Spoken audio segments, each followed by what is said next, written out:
After we've done our practice, we've spent some time working on our yoga postures and centered ourselves in our breath.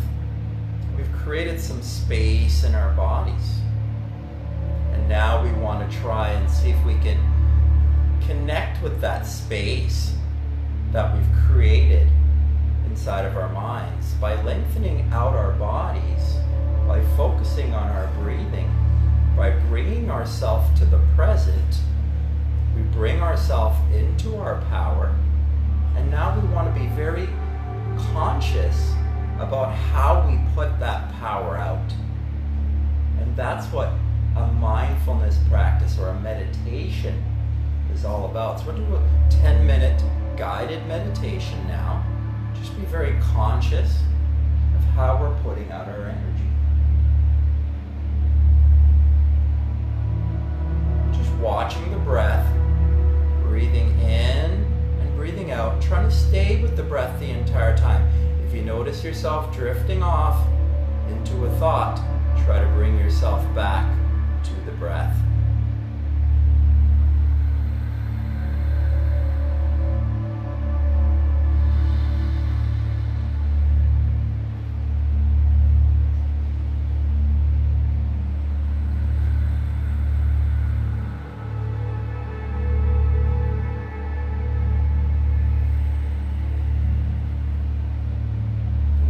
Just watching your breath brings you to the present, brings you to the moment. That's where we want to be, in our most powerful space, first thing in the morning.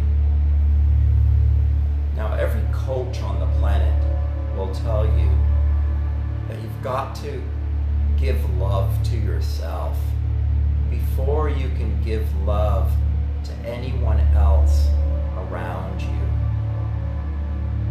Before you can have patience, before you can share kindness, remove judgment, competition, comparison from your day-to-day activities and interactions with people, before we can do that and get into a true loving interaction with each moment of our life,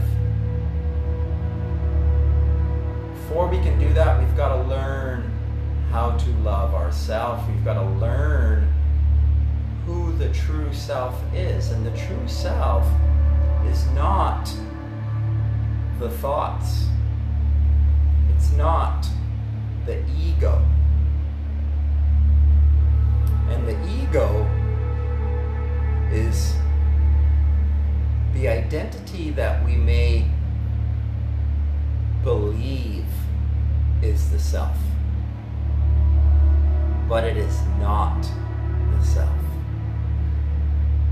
The ego is the illusion of self.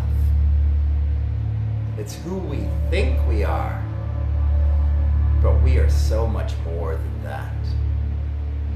The true self, the inner child, the true energy of us is deep within us. It's buried within us. That's the energy we need to connect to. That's the energy we need to know.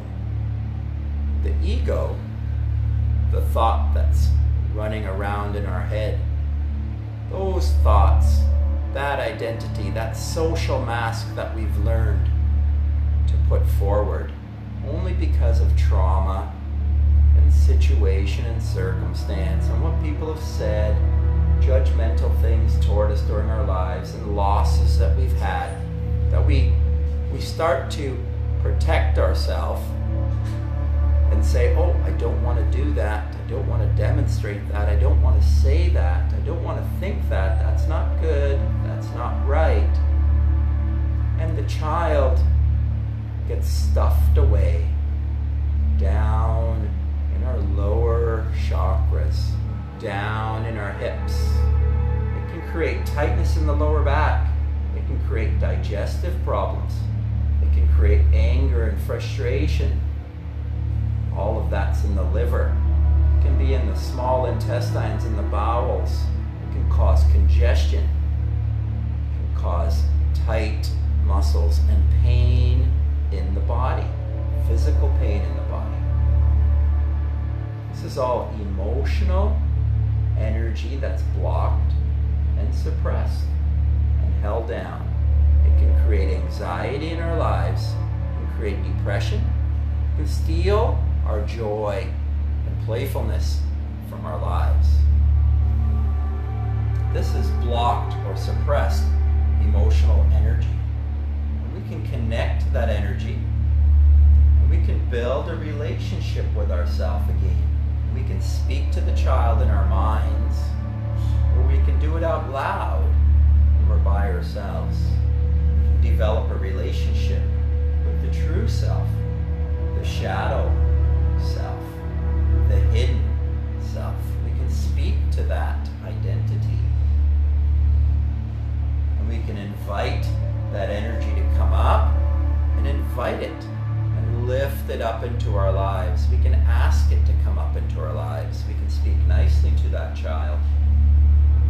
We can say, we understand. We understand why you were scared in that situation. We understand why you were upset.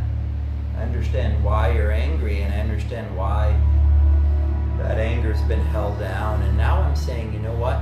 It's okay. Come up.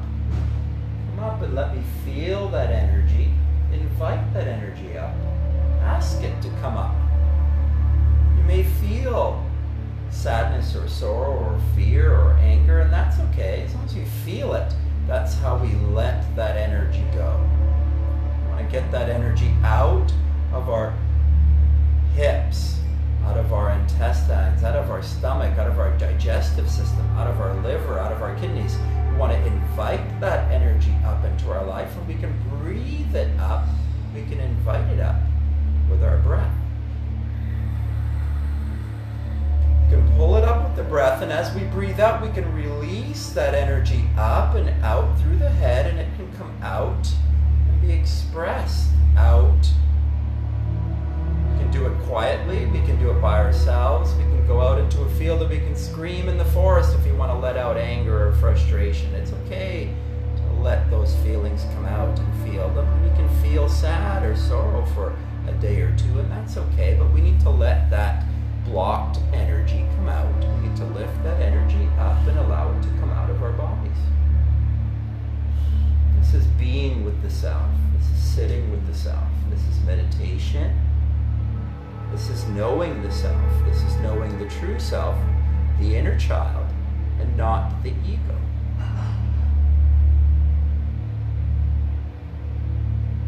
And once we've spent time sitting with the self and being with the self and nurturing the self and loving the self,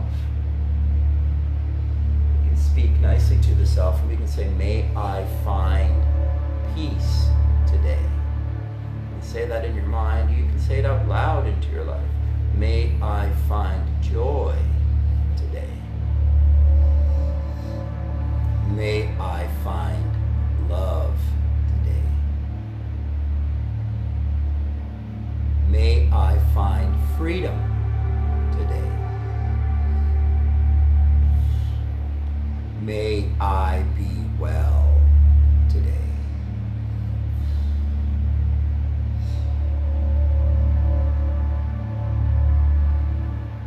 And once we've nurtured ourselves this way with positive thought and word and action this morning and brought oxygen into our bodies, we can be very conscious about what we do with our energy that we've created. We can put it out consciously to other people in our life. We can put it into our mind, our focus upon the most important person in our lives,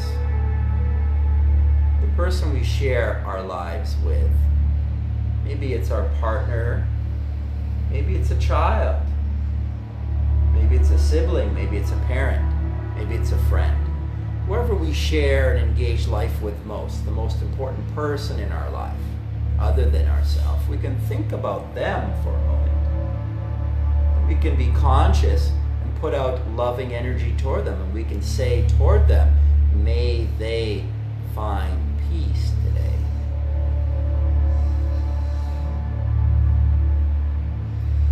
May they find joy and happiness today.